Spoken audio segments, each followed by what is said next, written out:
Hello and welcome. Are you happy with your appraisal this season? If not, and are awaiting clarity on what really are the appraisal outcomes and trends this year overall, well, Shantanu Rooj, founder and CEO of TeamLease EdTech, joins us for an exclusive interaction. Thank you for your time, Shantanu.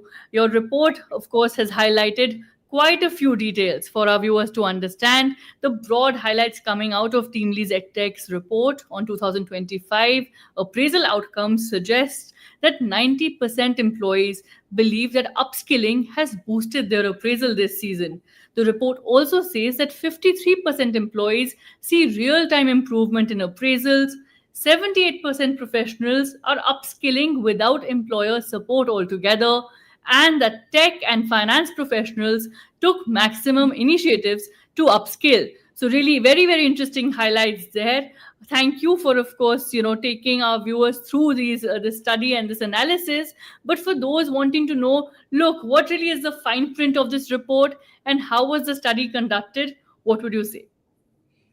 Thank you so much, Sakshi, for having me here. We actually spoke to close to about 14,000 plus individuals and professionals across different industries, across different functions, across different types of cities.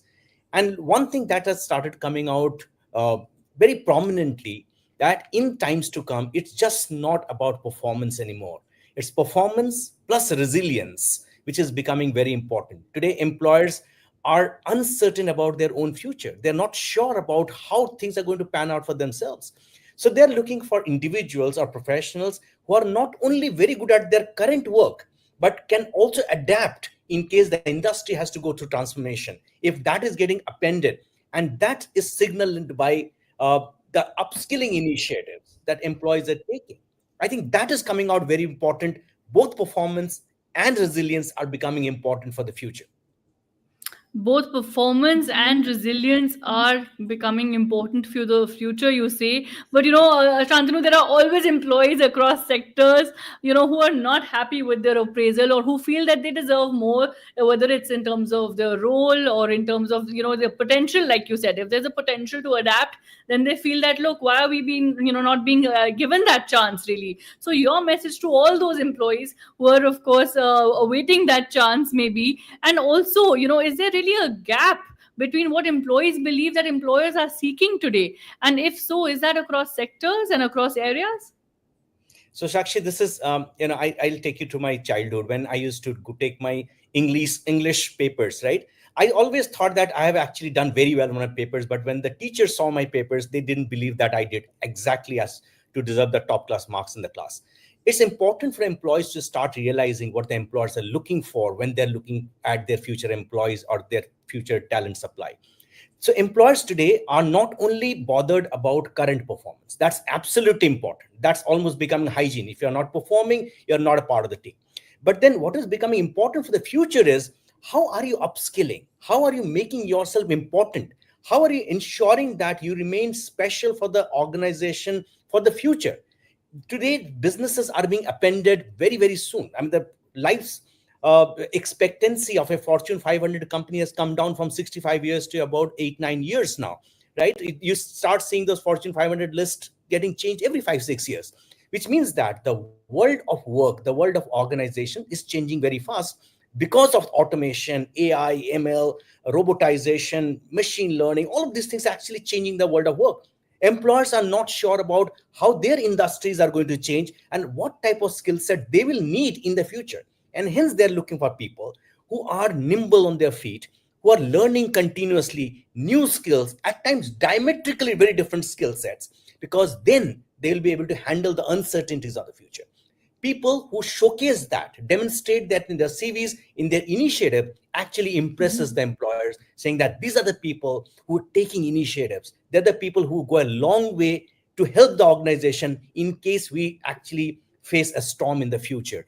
They're the people who are getting rewarded much more than people who do not demonstrate those initiatives.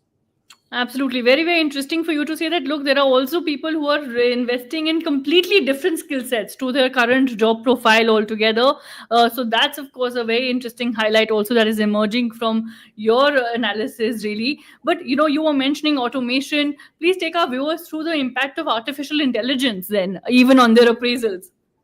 Yeah. So, Sakshi, now artificial intelligence has been spoken a lot over the last few quarters. But today, one thing that we have all started accepting is that this is a technology which is here to stay, right? We can't ignore this technology. The best way to do this is a tool, and each one of us need to ensure that we understand this tool, learn this tool, and start using this tool in our day-to-day work, because that will make us more productive, more, better in terms of our outcomes. I think that's the way to look at it.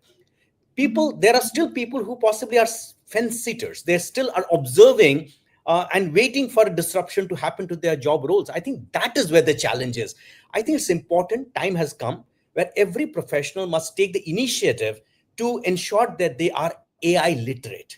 They learn. You don't need to code in AI, you don't need to develop programs in AI, but there's so many different products, tools, softwares. There are apps which you can use to enhance your productivity, enhance your job role, and enhance the output for your work. I think that's absolutely important, because as AI becomes more mature, and we are reading new articles every alternate week in the newspapers, as this becomes more mature, it will start doing certain repetitive functions themselves. And employees who are not upskilling themselves, who do not who can't do higher level work now, will start facing disruption in their work for sure.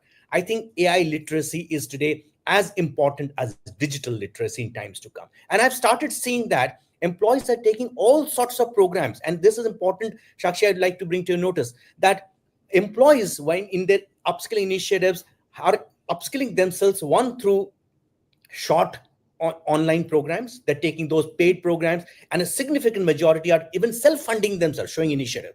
There are people who are Right. training themselves using free online tutorials, YouTube videos, which are available, very valuable. But importantly, about 66% of the people that we spoke to believe in the importance of long-term programs, which are like degrees. Add one more MTech degree to yourself.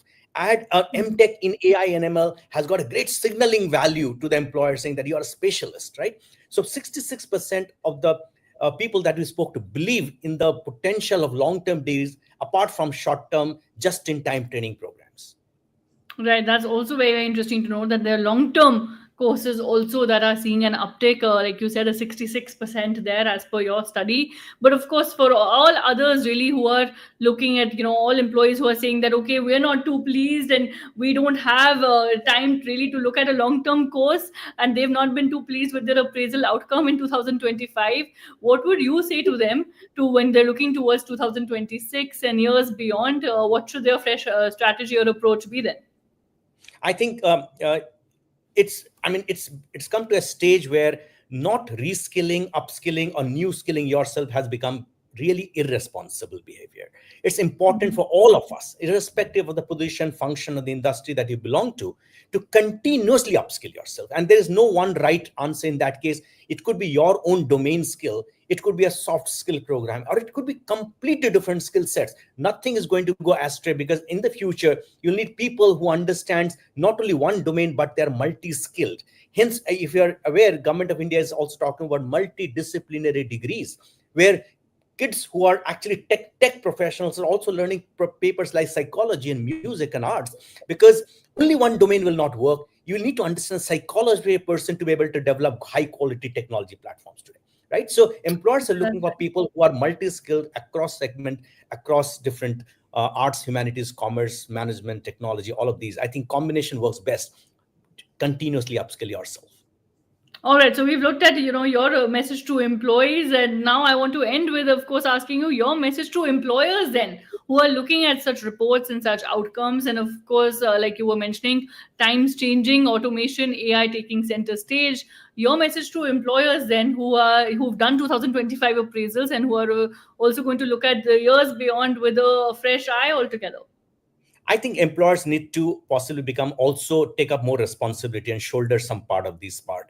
Today, our survey only said that close to 20% of 25, 4% of the employees are actually getting some format of employer sponsorship when they actually upskill. The rest of them they did themselves. I think employers need to lend a hand and come forward and help these employees upskill, because ultimately at the end of the day, the employers have got a lot to gain from all of these. If employers are skilled, they are rightly skilled, they get the right type of guidance, they get the right type of training, sponsorships, there will be more people who will come forward and take these trainings. That will make the organization more resilient. I think training costs, upskilling costs must be looked at as investments, not as expenses from employers.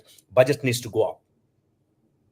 Well, we should end on that note. Upskilling should be seen as an investment and, of course, a future, really, an investment into the future.